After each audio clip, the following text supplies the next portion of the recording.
हाँ, good morning दोस्तों। तो कल हमने काफ़ी कुछ पढ़ लिया था फंडामेंटल ऑफ मैथमेटिक्स में, है ना। जैसे हमने देखा था कि नंबर्स किसको बोलते हैं, रियल नंबर क्या होते हैं हमारे लिए, नेचुरल नंबर क्या होते हैं। इन सब चीज़ों को हम देख चुके थे, है ना। चलो आगे हम और देखते हैं फंडामेंटल ऑफ मैथमेटिक्स के लिए, यानी बेसिक कंसेप्ट के लिए और क्या ज़रूरी होगा हमारे लिए, है ना। सबसे पहले कुछ हमें स्क्वेयर्स को याद करना होगा, यानी हमारे लिए कुछ स्क्वेयर्स को याद करना काफ़ी इंपॉर्टेंट है। बिना स्क्वेयर्स के हम नहीं सीख सकते चीज़ों को। तो कुछ स्क्वेयर्स है, ज़्यादा नहीं, 30 तक। आपको 30 तक के स्क्वेयर्स को आपको याद करना ही होगा, है ना, क्योंकि इन स्क्वेयर्स के बिना काम नहीं चलने वाला है। ठीक है, तो कोई दिक्कत नहीं, इतने स्क्वेयर्स हम याद कर लेते हैं। पहला हो गया 1 स्क्वेयर, कितना हुआ 1। 2 स्क्वेयर, 2 स्क्वेयर हो गया 4। 3 square 9। 4 square 16। 5 square 25। 6 square 36। 7 square 49। 8 square 64। 9 square 81। And 10 square 100। तो ये हमारे लिए कुछ 10 तक के स्क्वेयर हो गए। आगे देखते हैं हम लोग। 11 स्क्वेयर 121। 12 स्क्वेयर 144। 13 स्क्वेयर 169। 14 स्क्वेयर 196। तो चेक कर लेते हैं। 15 square 225। 16 square 256। 17 square 289। 18 square 324। 19 square 361। और 20 स्क्वेयर, ये हमारे लिए हो गया 400। ठीक है, और देखते हैं। 21 स्क्वेयर, तो ये होता है 441। 22 square 484। 23 square 529। 24 square 576। 25 square 625। 26 square 676। 27 square 729। 28 square 784। 29 square 841। और 30 स्क्वेयर, ये लिए हमारे लिए हो गए 900। ठीक है ना, यहाँ तक के स्क्वायर तो बहुत ज़रूरी है ना, मतलब इतना हमें याद करना ही होगा, है ना। बाकी देखो इसमें 20 तक इन जनरली याद ही होते हैं सभी को। अगर आप देखो 21 से 30, इसमें आप नोटिस करोगे तो 21 के लास्ट में 1 आता है, 29 के लास्ट में 9 आता है, और इन दोनों के जो स्क्वायर होते हैं उनके लास्ट में 41 दिखता है। मतलब कुछ ना कुछ तो एक खास बात दिखाई दे रही है कि जिनकी लास्ट डिजिट का सम 10 आ रहा है, क्योंकि लास्ट डिजिट का सम 10 आ रहा है, उसमें जब आप स्क्वायर कर रहे हो तो लास्ट नंबर सेम आ रहे हैं। ठीक है, जैसे 22 में लास्ट में 2 होता है, 28 में लास्ट में 8 होता है, जबकि इनके लास्ट डिजिट को देखो 84, और इधर भी 784। तो इसमें भी आप लास्ट दो डिजिट का को एग्जैक्टली सेम पाओगे। 23 में लास्ट में 3 होता है, 27 में लास्ट में 7 होता है, तो 7 + 3 10 हो गया, और इसमें भी 529 729, यानी इनमें भी आपको लास्ट की दो डिजिट सेम दिखती है। ऐसे 24 में लास्ट में 4 होता है, 26 में लास्ट में 6 होता है, इसमें भी लास्ट की दो डिजिट सेम होती है, 76 76। और 25 का एक कंसेप्ट है कि 25 जिसमें लास्ट में 5 है तो उसमें 25 जरूर आएगा। जैसे 15 है, लास्ट में 15 है तो 5 है तो 25 जरूर आएगा, 5 में भी 25 यही जरूर आएगा। तो आप आई थिंक इतना याद कर सकते हैं ना। ठीक है, तो स्क्वायर वाला कंसेप्ट तो ज़रूर याद रखना है कि हमें इतने स्क्वायर्स होते हैं। 30 तक का स्क्वायर याद होने चाहिए, बाकी के नहीं भी होंगे तो चल जाएगा, बट 30 तक के स्क्वायर्स हमें याद होने चाहिए। चलो नेक्स्ट देखते हैं, कुछ क्यूब्स के भी बात करते हैं। कुछ क्यूब्स जो होते हैं उनकी भी हमें ज़रूरत होगी काफ़ी बार। चलो पहला देखते हैं 1 का क्यूब 1। 2 क्यूब 8। 3 क्यूब, यानी 3 को 3 टाइम्स मल्टीप्लाई कर रहे हैं तो कितना आएगा 27। 4 क्यूब, तो ये मिलेगा 64। 5 का क्यूब, तो ये हो जाएगा 125। 6 क्यूब, तो फिर 256। सॉरी 6 का क्यूब है ना 216 हो गया, थोड़ा सा गड़बड़ हो गया। 6 का क्यूब 216, 7 क्यूब 343, ठीक है 343, 8 क्यूब 512, 9 क्यूब 729 एंड 10 क्यूब।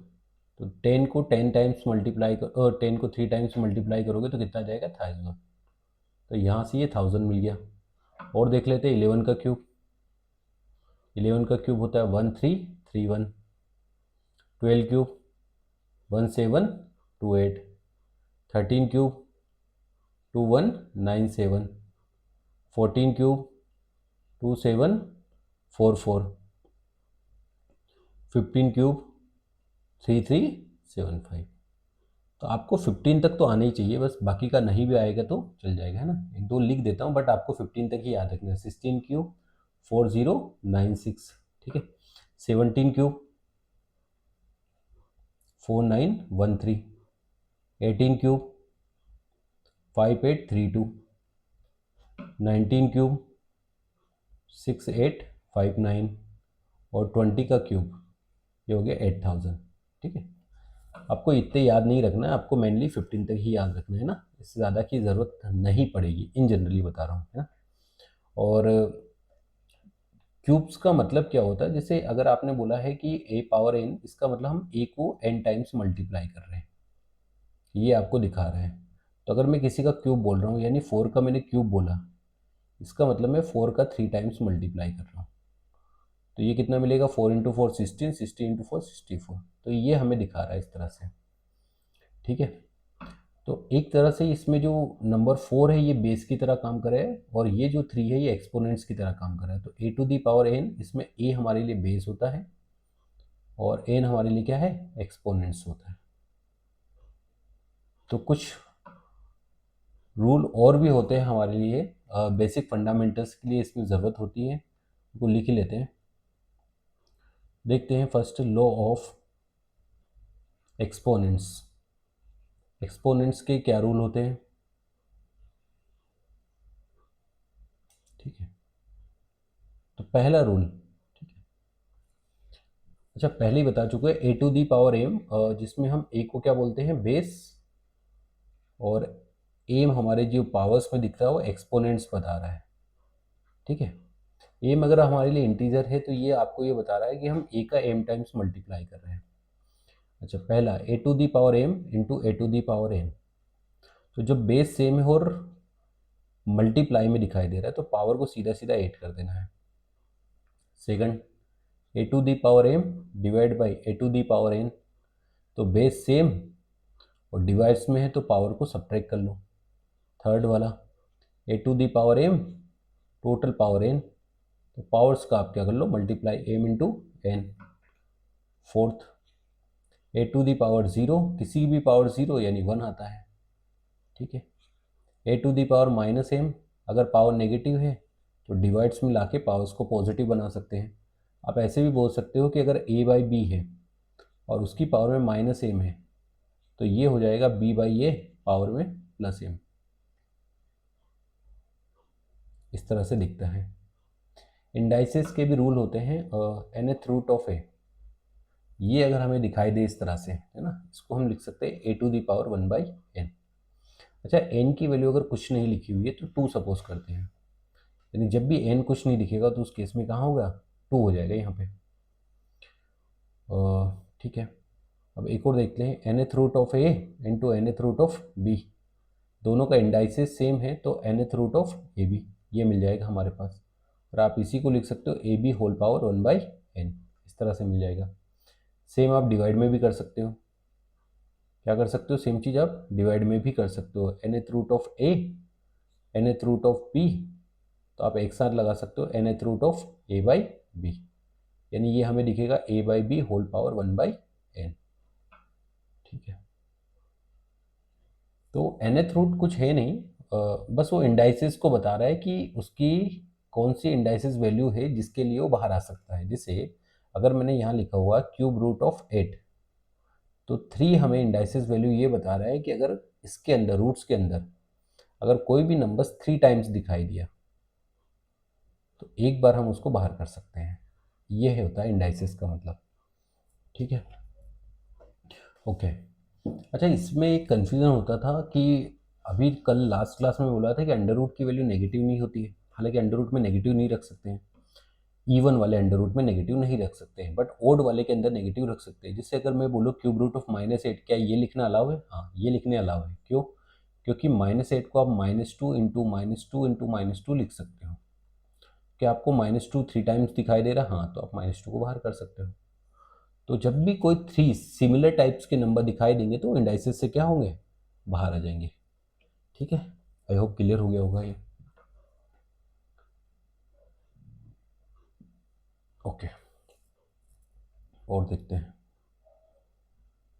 ठीक है, कुछ क्वेश्चन वगैरह हैं क्या ऐसे इससे रिलेटेड? इंडाइसिस से रिलेटेड हमारे पास कुछ क्वेश्चन हैं। ठीक है, देखते हैं, एक दो क्वेश्चन लिख लेते, छोटे छोटे लिखते हैं। लिखे क्वेश्चन लिखा हुआ है, क्यूब रूट ऑफ 64 और पावर में दे रखा है आपको -1/2। इसको सोल्व करना है। क्यूब रूट ऑफ 64, पावर में हमारे पास -1/2। ठीक है, तो कैसे सोचेंगे हम लोग? तो क्यूब रूट से है तो पहले दिमाग में आका क्यूब रूट्स यानी 64 की पावर कितना दिखेगा? 1/3। और उसकी भी पावर में कौन है? -1/2 ना। पहले अंदर वाले को सोल्व कर लेते हैं। 64 को हम क्या लिख सकते हैं? 4 का क्यूब है ना। 4 को 3 टाइम्स मल्टीप्लाई कर सकते हो, 1/3। और टोटल पावर में कितना है? -1/2। पावर्स का मल्टीप्लाई कर लो, 3 इंटू 1/3 इंटू -1/2, कैंसिल हो गया ये। तो ये हमारे लिए आ गया 4 टू दी पावर -1/2। अभी इसको हम डिनोमिनेटर में लाके 4 की पावर +1/2 लिख सकते हैं। तो 1/√4 हो गया। √4 क्या होता है? 2। तो आंसर कितना मिलेगा इसका? 1/2। तो यहाँ पे मैं कौन सा फॉर्मूला यूज़ कर रहा हूँ? तो अगर आप देखोगे तो इसमें a to the power m था और उसकी भी पावर n था। तो m इंटू एन, यानी पावर्स का मल्टीप्लाई कर सकते हैं। एक यहाँ पे भी लगाया मैंने, जब भी पावर्स में नेगेटिव दिखाई दिया तो नेगेटिव से है तो डिनोमिनेटर्स में लाके उसको पॉजिटिव बना सकते हैं इजीली। ठीक है, चलो और देख लेते हैं एक आध क्वेश्चन ऐसे। क्या लिखा हुआ है क्वेश्चन में? लिखा हुआ है a to the power x minus b to the power y, है ना। a to the power x equal to b and b to the power y equal to c and c to the power z equal to a। ये दे रखा है और बोला है proof करिए। Prove that x into y into z, ये हमें 1 मिलेगा, ये हमें प्रूफ करना है। Where A B C are distinct. और ये भी बोला है कि ए बी सी कैसे नंबर है? अलग अलग है ना, कोई भी सिमिलर नंबर नहीं है। तो इस केस में आपको एक्स वाई जेड को प्रूफ करना है कि एक्स वाई जेड क्या मिलेगा हमें? 1 के इक्वल मिल जाएगा। ये प्रूफ करना है। ठीक है, देखते हैं प्रूफ कैसे कर सकते हैं। तो फर्स्ट वाला हो गया a to the power x equals to b मिल रहा है हमारे पास। अब आप ऐसे नॉर्मली सोचो कि आपको क्या ए का वैल्यू पता है क्या?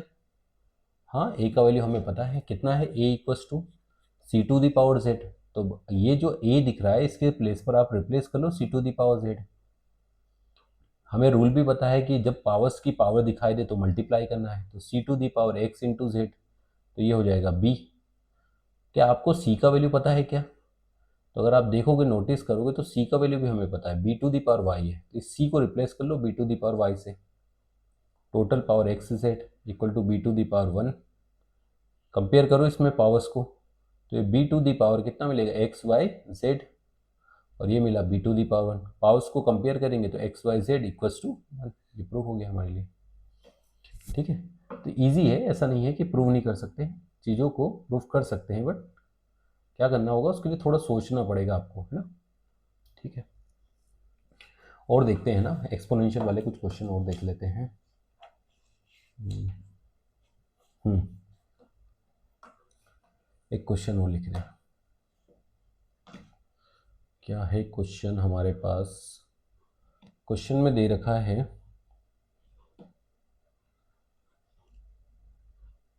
ठीक है, क्वेश्चन दिया है क्यूब रूट ऑफ 4, है ना, और इसकी पावर में आपको क्या दिया है, क्यूब रूट ऑफ 4, इसकी पावर में आपको दिया है 2x प्लस हाफ। कितना दिया है, 2x plus half, equals to दिया है 1/32। तो find the value of x। तो हमें इस बार x का वैल्यू बताना है। तो cube root of 4 equal to 2x plus half, हमें इस बार x का वैल्यू बताना है कि क्या मिल सकता है। ठीक है, तो कंपैरिजन करते हैं। तो दोनों साइड, लेफ्ट और राइट साइड में हम 2 की पावर्स में इसको ब्रेक कर लेते हैं ताकि कंपैरिजन करना आसान है। 2 की पावर समथिंग, राइट साइड में भी 2 की power something, power power easily compare हो जाएगी। ठीक है, तो कैसे देख सकते हैं, पहले तो इसको आप इस 4 को चेंज करो तो ये आपको दिख रहा है 4 की पावर 1/3, और उसकी भी पावर कितना दिख रहा है, 2x प्लस हाफ। ठीक है, 1/32 को हम लिख सकते हैं 2 टू दी पावर 5, है ना। तो 1/32 हमारे लिए क्या है, 2 टू दी पावर 5। अब ये जो 4 है, इस 4 को क्या लिख सकते हैं, तो आप 4 को लिख सकते हो 2 टू दी पावर 2, और पावर पावर का तो मल्टीप्लाई होता है, तो 2 टू दी पावर 2, फिर 1/3, और एक और दिखा हमें 2x प्लस हाफ। ये सारी पावर्स का मल्टीप्लाई किया। अब ये डिनोमिनेटर्स में, इसको न्यूमरेटर्स में लेके गए तो 2 की पावर -5। कंपेरिजन कर लेते हैं यहाँ पे, तो पावर्स में हो गया 2/3, 2x plus half equals to -5।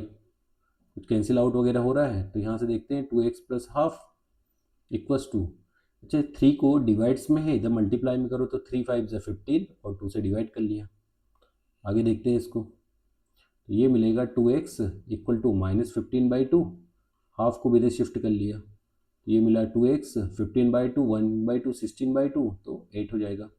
x का वैल्यू हमारे लिए हो जाएगा -4। आई होप ईजी है ना, समझ में आ गया होगा। यानी कंपैरिजन करना था मुझे यहाँ पे, लेफ्ट साइड में मैंने 2 की पावर्स में चेंज किया और राइट साइड में भी 2 की पावर्स में चेंज कर लिया, तो कंपैरिजन क्या हो गया, इजी हो गया। इस तरह से देख सकते हैं ना। चलो एक और देखते हैं इस तरह का। देखो क्वेश्चन में क्या लिखा हुआ है, a to the power m और होल पावर्स n, ये दिया है। राइट साइड में दिया है a to the power m to the power n, ये दिया है। देन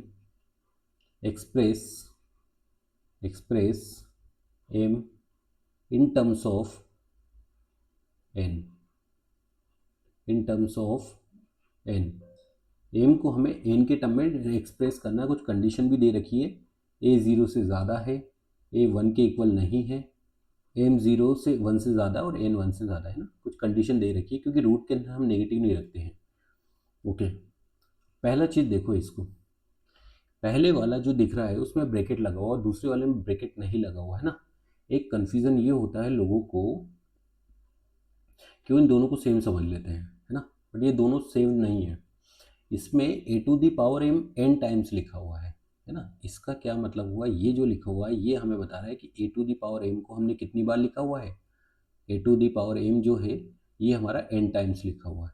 जबकि सेकंड वाला डिफरेंट है, सेकंड वाला ये बता रहा है कि a की पावर में m को हमने कितनी बार लिखा हुआ है, a की पावर में m को हमने n टाइम्स लिखा हुआ है। तो दोनों डिफरेंस है, दोनों अलग दिख रहे हैं। फर्स्ट वाला a to the power m और उसकी होल पावर में n लिखा हुआ है, तो उसकी होल पावर में n दिख रहा है, इसका मतलब वो ये बताना चाह रहा है कि a टू दी पावर हमने n टाइम्स को रिपीट किया है। जबकि दूसरा वाला हमें क्या बता रहा है, a to the power m और उसकी पावर n, ये हमें बता रहा है कि m n टाइम्स लिखा हुआ है। ठीक है, पावर में जो m है वो n टाइम्स लिखा हुआ है। दोनों अलग अलग चीज़ें हैं ना। चलो, तो इसको तो हमें पता है कि पावर्स का मल्टीप्लाई हो जाता है, तो ये हो जाएगा a to the power m into n, और यहाँ मिला a to the power m power n। Powers को कंपेयर करके देखो, तो अगर मैं पावर्स को कंपेयर करूँ तो यहाँ मुझे a टू दी पावर में कौन दिखा, a की पावर में m इंटू n दिखा, और जबकि यहाँ a टू दी पावर में क्या दिखा है, m पावर n। तो कंपेयर कर लेते हैं, m to the power n, n यहाँ दिख रहा है, m to the power n। अब इस m को मल्टीप्लाई में डिवाइड में भेज देते हैं, तो कितना दिखेगा ये, n equals to m to the power n-1।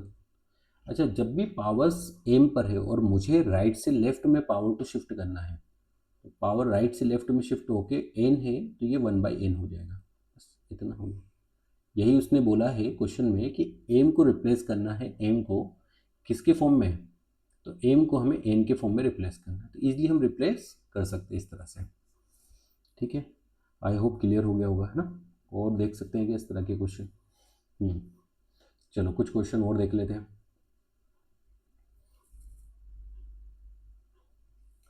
Question लिखा हुआ है, लिखो x equals to root of 6 plus root of 6 plus root of 6 plus up to infinity है, यानी इन्फिनाइट टाइम्स हम ऐसे रूट सिक्स अंदर लिख रहे हैं।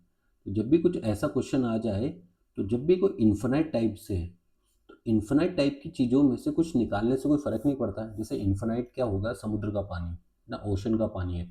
अच्छा, ओशन के पानी में से आप एक घड़ा पानी निकाल लोगे, क्या पानी कम हो गया? नहीं, है ना, वो अभी भी इन्फिनाइट ही है। तो अगर अब मैं यहाँ से एक्स को 6 को अलग कर दूँ, तो ये बचा हुआ आपको कैसा लग रहा है, देख के बताओ।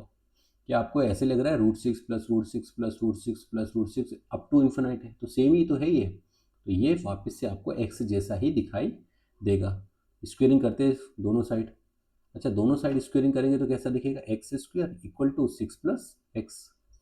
इसको एक तरफ शिफ्ट कर लेते हैं, x square minus 6 equal to 0। अब ये तो क्वाड्रेटिक आ गया। क्वाड्रेटिक को सोल्व करना सबसे सिंपल काम है। इसमें क्या कर सकते हैं कि x square and constant term है ना, coefficient of x square and constant term, इन दोनों का करो मल्टीप्लाई। अच्छा, 1 और 6 का -6 का मल्टीप्लाई कितना आया, तो 1 और -6 का मल्टीप्लाई आया -6। अब आपको सोचना है दो नंबर्स जिनका मल्टीप्लाई होता है 6, मतलब है ना, तो 3 और 2 -6 हो जाता है। और कौन से होते हैं, 1 और 6 भी होते हैं। ठीक है, ऐसे काफ़ी सारे नंबर्स हैं जिनमें मल्टीप्लाई 6 आता है। लेकिन दो नंबर्स का मल्टीप्लाई हमें -6 से चाहिए। तो नंबर्स का मल्टीप्लाई -6 तब आएगा जब एक नंबर उसमें पॉजिटिव हो और एक नंबर क्या हो, नेगेटिव हो। ठीक है, तो 3 और 2 का मल्टीप्लाई भी -6 है और 1 और 6 का मल्टीप्लाई भी -6 है। बट हमें इस बात का ध्यान रखना होगा कि जिनको भी हम नंबर यूज़ करेंगे उसमें उन नंबर्स को ऐड करके या फिर सब्ट्रैक्ट करके मिडिल वाला आना चाहिए, मतलब -1 आना चाहिए। तो बताओ, 3 और 2 को ऐड करके या सब्ट्रैक्ट करके -1 ला सकते हैं? हाँ, ला सकते हैं, बट 1 और 6 को ला करके नहीं कर सकते ऐसा। तो इसीलिए हम कौन से नंबर यूज़ करेंगे, 3 और 2 को यूज़ करेंगे। अब दिक्कत ये है कि 3 और 2 में एक को प्लस रखना है, एक को माइनस, क्योंकि -6 चाहिए मल्टीप्लाई। तो किसको प्लस रखना चाहिए, किसको माइनस? तो हम 3 को माइनस रखेंगे और 2 को प्लस रखेंगे। क्यों? क्योंकि -3 और +2 ऐड करने पे आपको माइनस का 1 मिलेगा, जो कि हमें मिडिल में चाहिए। ठीक है, तो इसीलिए हम उसको ऐसे यूज़ करेंगे। तो यहाँ पे देख लेते हैं, ये मिलेगा एक्स स्क्वायर। अब मिडिल वाले को ब्रेक कर लेते हैं, -1 चाहिए तो -3 और +2 लिख लेते हैं। लास्ट में -6 है, दो दो के पेयर्स बना लो। इसमें क्या कॉमन आ रहा है, एक्स कॉमन है तो x-3, यहाँ पे 2 कॉमन है तो ये मिलेगा x-3। इन दोनों में क्या कॉमन दिख रहा है, वापस से मुझे x-3 कॉमन है, इधर x इधर 2 है, तो x+2 इक्वल टू 0। ठीक है, अच्छा, फर्स्ट को 0 करो तो x इक्वल टू 3 मिला, सेकंड को 0 करते तो x इक्वल टू -2 मिला। यानी ये दो आंसर हमारे पास आ रहे हैं।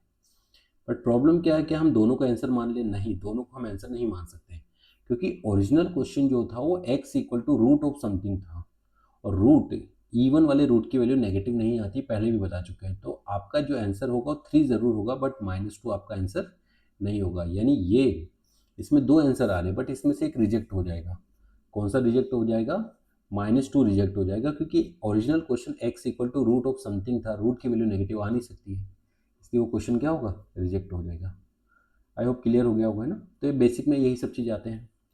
बेसिक में और भी चीज़ आती है, रेशलाइजेशन भी आता है। अब ये रेशलाइजेशन को भी समझ ही लेते, क्या चीज़ होती है रेशलाइजेशन।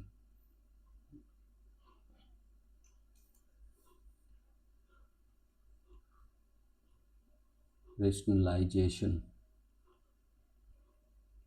रेशलाइजेशन होता क्या है, एक्चुअल में रेशलाइजेशन एक प्रोसेस है ना। क्या प्रोसेस है, इरेशनल नंबर्स को रेशनल बनाने की प्रोसेस है, उसी को बोलते हैं रेशनलाइजेशन, है ना। अब कल ही बताया था, रेशनल नंबर अलग चीज़ होते हैं, इरेशनल में फ़र्क होता है। इरेशनल में रूट टाइप के जो नंबर होते हैं वो इरेशनल होते हैं, शॉर्ट में बोले तो, या नॉन टर्मिनेटिंग और नॉन रिकरिंग, ना कभी खत्म हो ना ही रिपीट हो, ऐसे नंबर्स को भी हम इरेशनल बोलते हैं ना। तो अब ऐसे भी समझो, रेशनलाइजेशन को क्या बोलते हैं, एक ऐसी प्रोसेस है हमारे पास, है ना। कैसी प्रोसेस, प्रोसेस टू कन्वर्ट, है ना, process to convert irrational number, है ना, process to convert irrational number into rational number.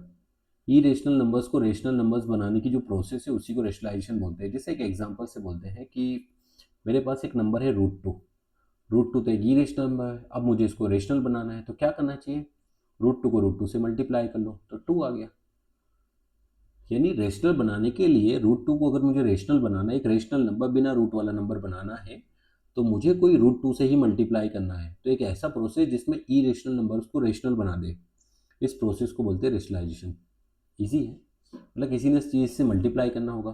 जैसे एक एग्जांपल के लिए लिखा मैंने 3 + √2। तो 3 + √2 एक ऐसा नंबर है इरेशनल। अब मुझे इसमें कुछ मल्टीप्लाई करना है जिससे ये रेशनल नंबर में चेंज हो। तो आप इसमें 3 - √2 से मल्टीप्लाई कर लो। इससे क्या फ़ायदा हुआ, a + b into a - b type का हो गया ये। तो a का स्क्वायर माइनस b का स्क्वायर, तो 3 का स्क्वायर कितना होता है, 3 का स्क्वायर 9 हो गया, √2 का 2, तो ये आ गया देन लास्ट आंसर 7। तो क्या आपका 3 + √2 था, उसको हमने क्या रेशनल नंबर में चेंज कर दिया? हाँ, एक ऐसे नंबर्स को हमने ढूंढा जिससे मल्टीप्लाई करने से रेशनल नंबर में चेंज हो जाए। इस प्रोसेस को ही हम बोलते हैं रेशनलाइजेशन। और जिस नंबर से आप मल्टीप्लाई करते हो उसको बोलते हैं रेशनलाइजिंग फैक्टर। क्या बोलते हैं? Rationalising factor. तो ये हमारे लिए हो गया रेशनलाइजिंग फैक्टर। ठीक है, तो किसी भी चीज़ है जिसको मल्टीप्लाई करके आ सकता है। जैसे एक एग्जांपल के लिए a² - ab + b² कुछ इस तरह का है। सपोज करो ये एक इरेशनल नंबर होता, तो मैं इसको a - b से a + b से मल्टीप्लाई करता, तो ये बनता a का क्यूब प्लस b का क्यूब, ये रेशनल नंबर बन जाता है। तो अगर ये हमारा इरेशनल नंबर था, तो इस चीज़ से मैंने मल्टीप्लाई करके उसको रेशनल में चेंज कर लिया। तो जिससे भी मल्टीप्लाई करने से उसको चेंज हो जाए उसी को बोलते हैं रेशनलाइजिंग फैक्टर। तो रेशनलाइजेशन हमारे लिए क्या है? एक प्रोसेस होती है। दूसरा, हम रेशनलाइजेशन यूज़ क्यों करते हैं? क्योंकि हमें डिनोमिनेटर को रेशनल नंबर बनाना होता है काफ़ी बार, है ना। क्योंकि हम डायरेक्टली बहुत सारी चीज़ों को ऐड नहीं कर सकते हैं, लेकिन जब हम डिनोमिनेटर को रेशनल नंबर बना लेते हैं बिना रूट वाला नंबर, तो हम उसके सिंप्लीफिकेशन बहुत ईजी हो जाता है। उसको एडिशन, मल्टीप्लिकेशन, ये सारी चीज़ें क्या हो जाती है? काफ़ी ईजी हो जाती है। ठीक है, एक दो क्वेश्चन करते हैं तो थोड़ा आइडिया मिल जाएगा आपको। चलो, एक क्वेश्चन लिखा है, क्या है क्वेश्चन में? If 4 + 3√5 4 + 3√5 divide by 4 - 3√5 equals to दिया है a + b√5, a + b√5। और इसमें बोला है a and b are rational number, a and b are rational number. a और b कैसे नंबर है? रेशनल नंबर है। तो आपको फाइंड देन a और b कितने होंगे, ये हमें बताना है। तो अब कैसे सोच सकते हैं हम इसको? तो सबसे पहले तो डायरेक्टली आप कंपैरिजन कर सकते हो। नहीं, क्यों नहीं कर सकते हैं इसमें? ठीक है, इसमें कंपैरिजन करने के लिए इधर भी रेशनल है इधर भी है, बट इधर ये जो पूरा नंबर है लेफ्ट साइड में, लेफ्ट साइड वाले नंबर को अगर आप ध्यान से नोटिस करोगे तो ऊपर इरेशनल, नीचे भी इरेशनल है। ये तो कंप्लीट इरेशनल है। जबकि इधर a एक रेशनल है और b √5, एक √5 के साथ जो आ रहा है वो भी एक रेशनल है, बट √5 एक इरेशनल है। तो कंपैरिजन करना है तो हमें डिनोमिनेटर को सबसे पहले तो रेशनल नंबर्स में चेंज करना होगा। रेशनल नंबर्स में कैसे चेंज करेंगे? तो 4 + 3√5 और क्या दिया हुआ है? 4 - 3√5। तो इसको अगर मुझे रेशनल नंबर बनाना है तो किससे ऊपर नीचे मल्टीप्लाई करना चाहिए? खुद से सोचो। मुझे डिनोमिनेटर को रेशनल नंबर बनाना है तो आप एक काम करो, 4 + 3√5 से मल्टीप्लाई करो और 4 + 3√5 से डिवाइड करो। जिस नंबर से मल्टीप्लाई किया उसी से डिवाइड कर दिया, कोई फ़र्क हुआ? अरे जिससे मल्टीप्लाई किया उसी से डिवाइड कर दिया, तो क्या फ़र्क हुआ? क्वेश्चन में कोई फ़र्क नहीं पड़ा। तो ऊपर वाला तो मुझे ऐसा लग रहा है कि 4 + 3√5 का होल स्क्वायर ये बन गया।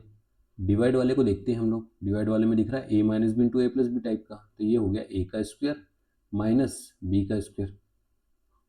ठीक है, ऊपर वाले को सिंप्लीफाई कर लेते हैं। तो a + b का होल स्क्वायर, a का स्क्वायर प्लस b का स्क्वायर, 3 का square 9, 9 into 5 45, b square plus 2ab, 4 2 ज़ा 8, 8 3 ज़ा 24, 2ab ये हो गया। नीचे 4 का स्क्वायर 16 और 3 का स्क्वायर 9 और 5 √5 का 5, 9 इंटू 5 45। तो ये आपको दिख कैसा रहा है? तो ये हमें ऐसा दिख रहा है कि 45 और 16 को 8 करते हैं, कितना मिलता है? तो 45 10 8 के तो 55 61, तो ये तो मिला 61 प्लस 24 √5 डिवाइड बाई डिनोमिनेटर्स में कितना दिखा? अगर 45 में से 10 जाता तो 35, 5 और चला गया और फिर 6 और चला गया तो 29। आप अलग अलग डिवाइड करो।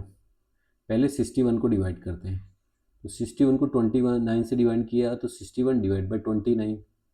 सेकंड वाले को डिवाइड करते हैं तो ये मिलेगा 24/29 और एक साथ में √5। अब कंपैरिजन करना आसान है, इजी है कंपैरिजन करना। क्यों? क्योंकि उन्होंने बोला है ए और बी कैसे नंबर है, रेशनल नंबर है। तो अगर इस केस में ए और बी रेशनल नंबर है तो आप इजीली कंपेयर कर सकते हो। तो ए हमारे लिए ये हो गया और बी √5 के साथ वाले को बी नाम दिया, तो बी हमारे लिए क्या हो गया -24/9। तो ए हो गया हमारा 61/29 और बी का वैल्यू कितना हो गया -24/29। इस तरह से हम देख सकते हैं इसको। ठीक है, आई होप क्लियर हो गया। और देख लेते हैं एक आध क्वेश्चन इसका, स्पेशलाइजेशन में और क्या आ सकता है।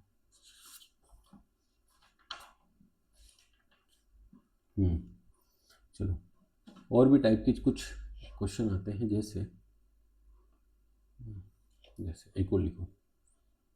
क्वेश्चन में दे रखा है इफ x इक्वल्स टू 1/2 + √3। अगर x हमारा 1/2 + √3 है तो फाइंड द वैल्यू ऑफ, तो हमें वैल्यू बतानी किसकी, x⁻³ - x⁻² - 11x + 4, इसकी वैल्यू हमें बतानी है।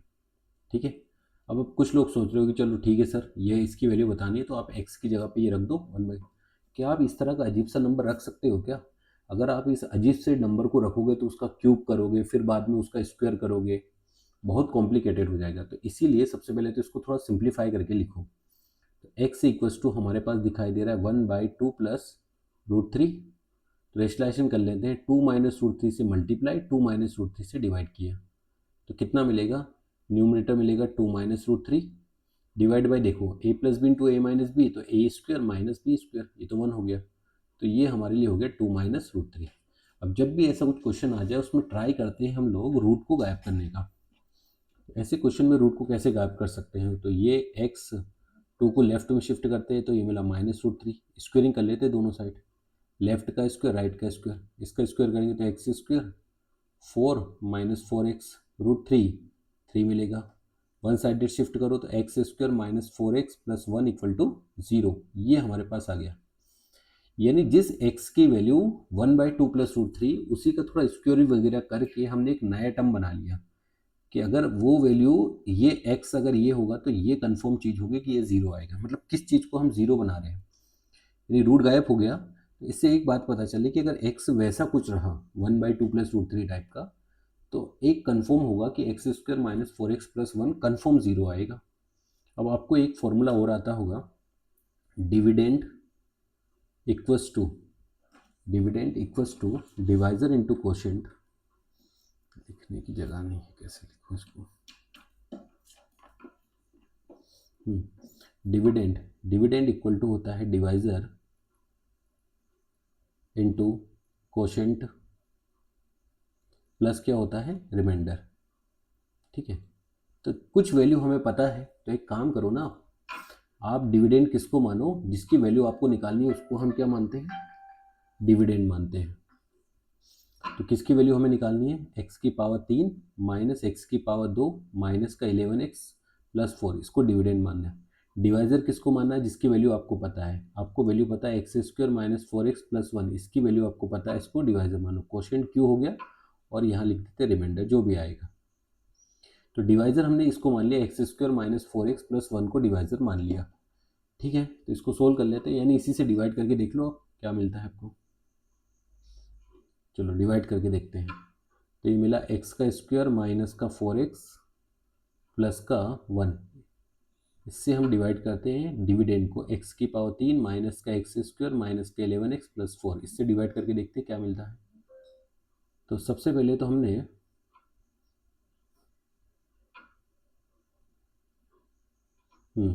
x से मल्टीप्लाई किया इसको, ये मिलेगा x⁻³, यहाँ से मिलेगा 4x², फिर x से मल्टीप्लाई किया तो x, सब्ट्रैक्ट करते हैं माइनस प्लस माइनस, ये कैंसिल आउट, इन दोनों को देखोगे तो 3x², ये मिलेगा 12x + 4।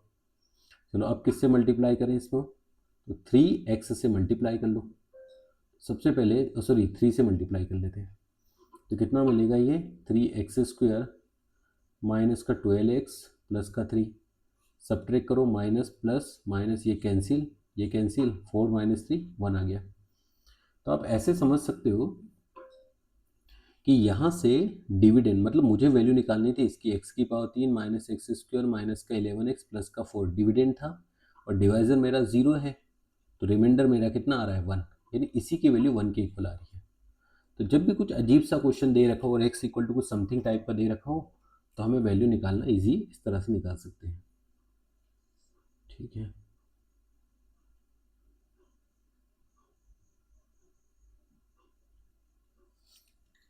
चलो ठीक है, आई थिंक क्लियर हो गया। इस तरह से कैसे सोचना है आप, ऐसे रेशलाइजेशन का यही काम होता है रेशलाइजेशन में।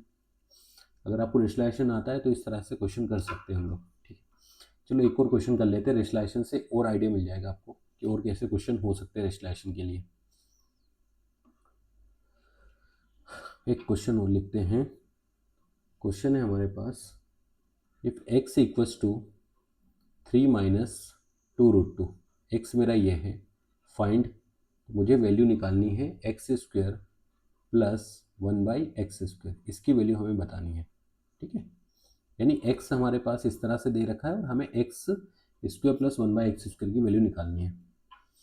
अच्छा, ये आपको कोई फॉर्मूला पता होगा, एक्स स्क्वायर प्लस 1/x², ये तो हमारे लिए क्या कुछ a² प्लस b² टाइप का नहीं लग रहा है?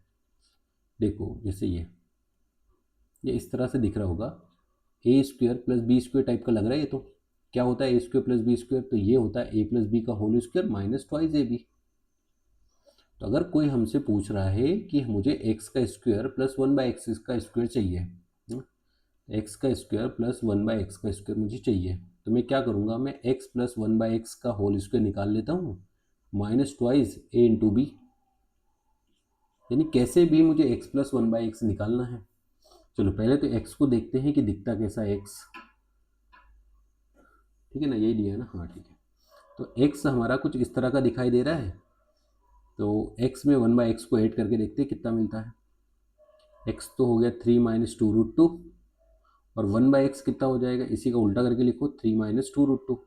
बट अभी इन दोनों को कैसे ऐड करोगे, इन दोनों को ऐड करना तो काफ़ी डिफिकल्ट है, तो रेशलाइजेशन कर लो, जो भी डिनोमिनेटर में उसका क्या कर लो रेशलाइजेशन। तो ये हो जाएगा 3 प्लस 2√2 से मल्टीप्लाई डिवाइड कर लेते हैं, तो 3 प्लस 2√2 से मल्टीप्लाई किया, 3 प्लस √2 से डिवाइड किया, तो अब कैसा दिखाई देगा ये, तो अब दिख रहा होगा 3 माइनस 2√2, न्यूमरेटर्स को देखेंगे तो 3 प्लस 2√2 और डिवाइड बाई में देखो a minus b into a plus b, a square minus b square, तो 9 माइनस 8 1 होता है, तो ये मिलेगा हमारे पास 3 माइनस 2√2 और ये हो गया 3 प्लस 2√2, ये 2√2 कैंसिल, तो आ गया इजिली 6। एक्स प्लस 1/x की वैल्यू कितनी आ गई 6। अब वैल्यू रखना है आपको, इस x प्लस 1/x के प्लेस पर 6 रख देते हैं, तो 6 का स्क्वायर 36 माइनस 2, तो आंसर कितना आ जाएगा इसका 34। इस तरह से हम निकाल सकते हैं। तो यानी ऐसे क्वेश्चन को करने के लिए आपको रेशलाइजेशन का ही यूज़ करना पड़ेगा, बिना रेशलाइजेशन के आप नहीं कर सकते इस क्वेश्चन को। ठीक है, तो आई होप क्लियर हो गया होगा, है ना। ठीक है, और देख सकते हैं कि ऐसे क्वेश्चन, चलो एक आध क्वेश्चन और कर लेते हैं जो ऊपर वाले देखें इससे।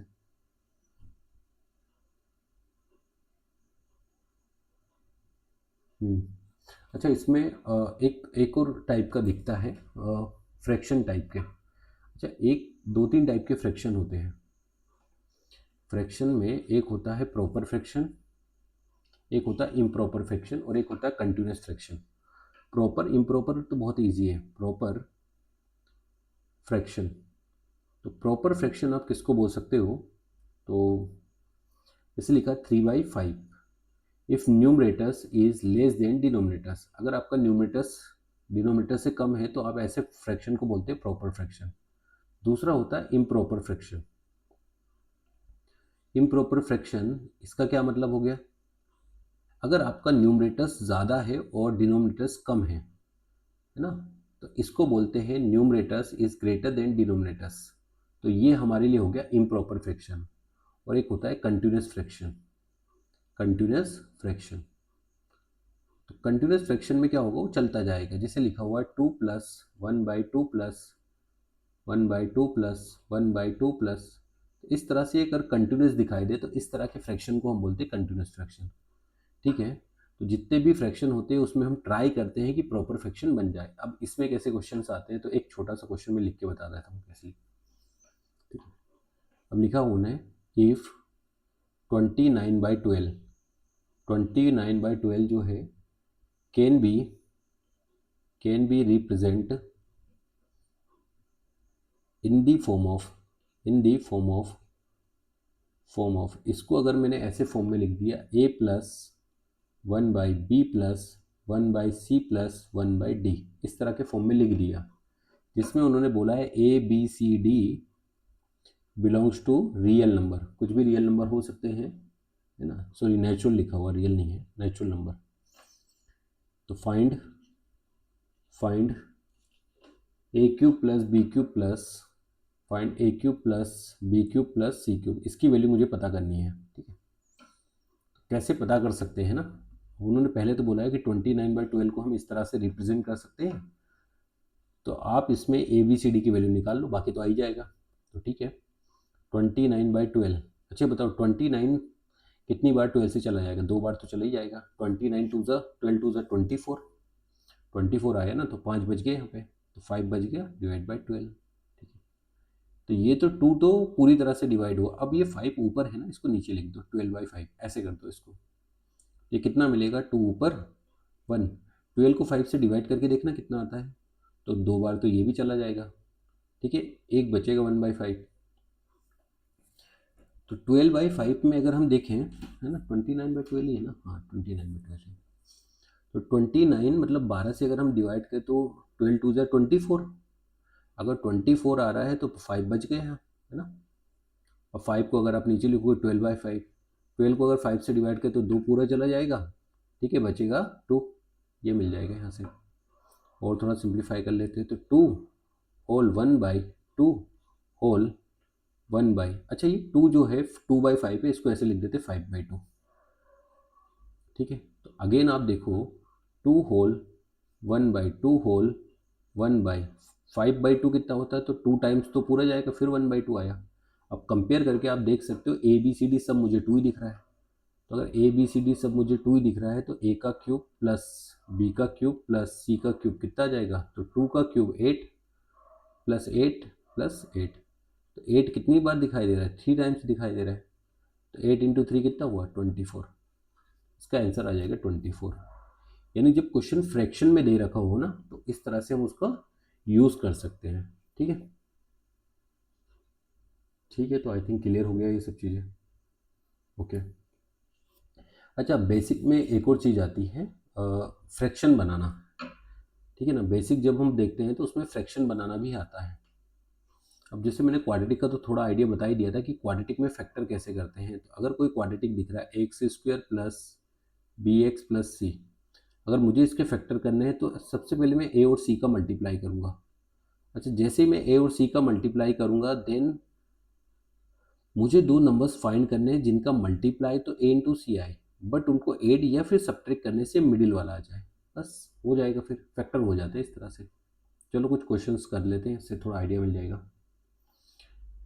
पहला क्वेश्चन है x - y, है ना, x - y -1 = 20। अब मुझे इसके फैक्टर करने हैं, तो कैसे करेंगे। तो ऐसे क्वेश्चन में सिमिलर टाइप्स की चीज़ों को कुछ सपोज कर लेते हैं। मुझे देखो इसमें x - y जैसा दिख रहा है और इधर भी कुछ x - y दिख रहा है, तो एक ही टाइप की चीज़ 2 बार मल्टीप्लाई में लिखी है, तो इसको t सपोज कर लेते हैं। तो ये मिलेगा t - 1 = 20, मल्टीप्लाई करो तो t² - t, 20 को लेफ्ट में शिफ्ट करो, -20 = सॉरी वो माइनस, वो पहले से माइनस था, ये माइनस था पहले से। ठीक है, तो ये दे रखा है। अब फैक्टर करो, इसके आगे क्या लिखा हुआ है 1, तो 1 और 20 का मल्टीप्लाई करो। 1 और 20 का मल्टीप्लाई कितना होता है, तो 20 हो गया, माइनस का आया, तो 4 और 5 का मल्टीप्लाई भी 20 होता है। बट अब उन दोनों को ऐड करके मिडिल वाला चाहिए, तो मैं इस 4 प्लस का यूज़ करूँगा और 5 माइनस का यूज़ करूँगा, तो t² 4t प्लस का और माइनस का 5t। अब कॉमन ले सकते हो, इसमें और इसमें कॉमन लो। फर्स्ट में क्या कॉमन है, t कॉमन है, तो t + 4 मिलेगा। लास्ट में क्या कॉमन है, -5 कॉमन है, तो ये भी t + 4 ही मिलेगा। देखते हैं इन दोनों में क्या कॉमन दिख रहा है। इन दोनों में मुझे t+4 कॉमन दिखा है और t-5 कॉमन दिखा है, लेकिन ओरिजिनल क्वेश्चन t में थोड़ी था। ओरिजिनल क्वेश्चन किस में था, x और y में था। तो आप एक काम करो, t को रिप्लेस करो फिर से। t को किससे रिप्लेस कर लेते हैं, तो t को फिर से रिप्लेस करते हैं x माइनस वाई से, x माइनस वाई प्लस 4, और ये भी मिलेगा x माइनस वाई माइनस 5। तो ये फैक्टर हो गए। इस तरह से हम फैक्टर बना सकते हैं, किसी भी क्वेश्चन के फैक्टर बना सकते हैं इजीली। ठीक है, और एक दो क्वेश्चन देख लेते हैं, थोड़ा आइडिया मिल जाएगा। ये मिला हुआ है 3 टाइम्स ऑफ 4x प्लस 5, इसका लिखा हुआ है whole square minus 2 times of 4x plus 5 minus 1। इसके मुझे बोला है कि फैक्टर करके दिखाओ। तो ठीक है, किसी ना किसी चीज़ को t सपोज कर लो। तो ये 4x प्लस 5 सिमिलर टाइप का दिख रहा है, तो इसी को t मान लेते हैं, 2t माइनस 1। तो ये बन गया हमारे लिए। अब आपको तो क्वाड्रेटिक पता ही है, 3 इंटू 1 का मल्टीप्लाई करो। 3 इंटू 1 का मल्टीप्लाई क्या है, 3, लेकिन ये तो माइनस है। दो नंबर सोचो जिनका मल्टीप्लाई 3 होता है, तो 1 और 3। अब उनको ऐड करने से मिडिल वाला आना चाहिए। तो किसी एक को प्लस का यूज़ करेंगे, किसी एक को माइनस का यूज़ करें। तो 1 प्लस का यूज़ करेंगे, 3 माइनस का यूज़ करेंगे, तभी हमें बीच में माइनस 2t चाहिए। तो 1 तो हम प्लस का यूज़ कर लेते हैं और 3 माइनस का यूज़ कर लेते हैं। कुछ कॉमन ढूंढो इसमें और इसमें। फर्स्ट में क्या कॉमन है, t कॉमन है, तो ये मिलेगा 3t प्लस 1। या माइनस साइन कॉमन करोगे तो ये मिलेगा 3t प्लस 1। इन दोनों फिर से क्या कॉमन है, तो 3t प्लस 1 फिर से कॉमन आ गया, इधर आया t माइनस 1। अब t किसका नाम रखा था आपने, तो हमें पता है t हमने किसका नाम रखा था, 4x प्लस 5 का। तो जहाँ जहाँ आपको t दिखे सब जगह 4x प्लस 5 रख दो। ये मिला, तो 4x प्लस 5 माइनस 1, ये फैक्टर है। इसको देखेंगे तो पहला बनेगा 12x प्लस 5 3 ज़ा 15 एक 16, और ये मिलेगा 4x प्लस 4। कुछ चाहो तो कॉमन ले सकते हो। बताओ फर्स्ट वाले ब्रैकेट में क्या कॉमन है, तो 4 कॉमन है, 4 3 ज़ा 12, 4 4 ज़ा। सेकंड वाले ब्रैकेट में भी 4 कॉमन है, तो यहाँ मिलेगा x प्लस 1। तो कितना आया, 4 into 4 16, 3x plus 4 and x plus 1। ये आ जाएगा हमारे पास आंसर। तो आई थिंक क्लियर हो गया होगा, समझ में आ गया होगा कैसे सोचना था, है ना, फैक्टर करना। और देख लेते एक और। लिखा हुआ है x square minus x minus 3, x square minus x minus 5 और माइनस 3। ठीक है, तो इसके भी फैक्टर करना है। तो किसी ना किसी चीज़ को टी मानना चाहिए, तो जो सिमिलर दिखाई दे उसी को टी मानो। एक्स स्क्वायर माइनस एक्स मुझे सेम दिख रहा है, तो टी मान लेते हैं। तो ये हो गया टी माइनस 3, और ये टी माइनस 5, लास्ट में माइनस 3। मल्टीप्लाई करके देखते हैं इन दोनों को क्या आता है। तो T square minus 3t minus 5t, तो माइनस का 8t, माइनस 5 माइनस 3 को मल्टीप्लाई करें तो 15 हो जाएगा माइनस 3। तो ये फैक्टर हमें दिख रहा होगा टी स्क्वायर माइनस का 8t, और 15 में 3 गए तो कितना मिला, 12। अब चाहो तो t की वैल्यू इसके और फैक्टर कर सकते हो। दो नंबर्स बताओ जिनका मल्टीप्लाई 12 आता है। तो दो नंबर्स जिनका मल्टीप्लाई 12 आता है, तो 4 और 2, 4 एंड 3, बट 4 और 3 को 8 तो आता नहीं है। और कौन से दो नंबर्स जिनका मल्टीप्लाई 12 आता है, तो 6 और 2 भी होते हैं। तो आप ऐसे लिख सकते हो T square minus 6t minus 2t plus 12। कुछ कॉमन लेते हैं, यहाँ कॉमन, यहाँ कॉमन। क्या कॉमन आ जाएगा यहाँ से, फर्स्ट वाले से टी को कॉमन करो तो टी माइनस 6 मिलेगा। लास्ट में माइनस 2 को कॉमन कर लो तो ये भी मिलेगा टी माइनस 6। इन दोनों में क्या कॉमन है, टी माइनस 6 कॉमन है, इधर टी माइनस 2 मिला। ठीक है, अब देखते हैं टी का वैल्यू हमने किसको बोला था, तो टी हमने बोला था एक्स स्क्वायर माइनस एक्स को। तो x square minus x minus 6, x square minus x minus 2। अब चाहो तो इसके भी फैक्टर कर सकते हैं। दो नंबर जिनका मल्टीप्लाई 6 होता है, डिफरेंस करो तो 1 आता है, तो ये हो गया एक्स माइनस 3 एक्स प्लस 2, इस तरह से फैक्टर। दूसरे के भी सेम फैक्टर करोगे तो x minus 2 x plus 1 factor आ जाएंगे। ठीक है, तो ये हम फैक्टर कर सकते हैं ईजिली। आई होप क्लियर हो गया होगा। मतलब आप किसी न किसी जो सिमिलर टाइप की चीज़ दिखाई दे उसी को क्या मान लो, टी मान लो, तो कैलकुलेशन क्या हो जाएंगे, थोड़े ईजी हो जाएंगे, है ना। ओके, एक लास्ट और देखते हैं। 9 की पावर x प्लस 6 की power x equal to 2 times of 4 की पावर x, ये दिख रहा है ना। हाँ, तो फाइंड, तो उसने वैल्यू किसकी पूछी है, find x cube plus 64, x cube plus 64 divide by 5, इसी की वैल्यू हमें बतानी है। देख लेते हैं कैसे मिलेगा। अब ये 9 की पावर x 6 की पावर x, यानी कहीं पर एक जगह पर हम कांस्टेंट बना लेते हैं, क्योंकि जितने भी हम जैसे क्वाड्रेटिक पढ़ रहे हैं, जैसे ये भी क्वाड्रेटिक है, ये बना था एक क्वाड्रेटिक, लास्ट में टी स्क्वायर -80 + 12 बना था ना, तो एक कोई कांस्टेंट था, एक में स्क्वायर था, एक में टी था और एक में कांस्टेंट बना था। इसमें भी हम ऐसे कुछ करते हैं कि कुछ कांस्टेंट वगैरह बने। एक काम करो, ये जो 4 की पावर x से इससे डिवाइड कर लो, तो 9 की पावर x, इसको मैं 4 की पावर x से डिवाइड कर लेता हूँ। ये 6 की पावर x, हाँ 6 की पावर x, इसको भी 4 की पावर x से डिवाइड किया, तो 2 4 की पावर x तो इससे डिवाइड करें तो 1 ही हो जाएगा। अब अच्छा 9 जो होता है वो एक्चुअल में 3 का स्क्वायर होता है, और 4 जो होता है वो 2 का स्क्वायर है, तो ये 2x हो जाएगा। एक साथ लिखोगे तो ये बनेगा 6/4 होल पावर x, इस 2 को इधर शिफ्ट कर लोगे तो इक्वल टू 0, तो ये हमारे लिए हो गया 3/2 होल पावर 2x। 6 को कैंसिल करेंगे 2 से 3 टाइम, 6 को कैंसिल करें 2 को तो 2 बार, तो 2 3 जा 2 4 जा, तो ये बना 3/2 पावर x -2। किसी ना किसी चीज़ को t सपोज कर लेना, क्योंकि सिमिलर टाइप को t सपोज करते हैं, तो ये हमारे लिए होगा t², तो ये हमारे लिए होगा t, क्योंकि मैं 3/2 की पावर x को t मान रहा हूँ, तो ये हमारे लिए 2x है, तो पावर पावर तो मल्टीप्लाई हो जाती है, तो ये t² हो जाएगा, -2 = 0।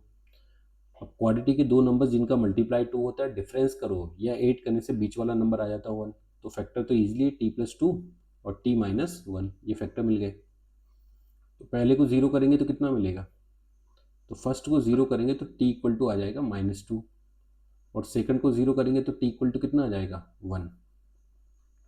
अच्छा, आपने t किसका नाम रखा है, तो t हमने नाम रखा है 3/2 की पावर x का, तो 3/2 पावर x, ये आना चाहिए 1, तो इधर तो मिल रहा है कि किसी की भी पावर 0 रखने से 1 आता है, तो एक आंसर आ गया x = 0, बट ये कभी भी नेगेटिव नहीं आ सकता है, यानी एक्सपोनेंशियल की वैल्यू नेगेटिव नहीं आती है। तो अगर आप 3/2 की पावर x से x कुछ भी रखोगे, 1 2 3 4 माइनस वाइनस भी रखोगे तो उल्टा हो जाता है, माइनस रखने पे नेगेटिव थोड़ी बन जाएगा। तो यहाँ से 3/2 की पावर x जो है वो एक्सपोनेंशियल है, नेगेटिव तो आ नहीं सकता है, यानी यहाँ पे एक ही आंसर आया 0। और ऊपर वाले में उसने पूछा x³ + 64, x की वैल्यू 0 पुट करो, तो अगर मैं उसमें 0 पुट करूँगा तो आंसर आएगा 64/5, 64 5 से कैंसिल करो, 5 1 = 5, 5 2 = 10, है ना, बचा 40, 12.8, ये आंसर आ जाएगा इसका। ठीक है, तो आई होप क्लियर हो गया है आप लोगों को कैसे सोचना है इन सब चीज़ों को, है ना। ठीक है, ओके, चलो ठीक है, थैंक यू। एक आध क्वेश्चन में लिख देता हूँ होमवर्क के हिसाब से, है ना, लिख लेना, कर लेना एक बार। x⁻6 - 7 x⁻3 - 8, इसको सोल्व करके देखना। x⁻2/3 प्लस x⁻1/3 -2, इसको सोल्व करके देख लेना है। ठीक है, और देख लेते हैं x⁻4 प्लस 15 x⁻2 और -16, इसको भी सोल्व करके देता हूँ।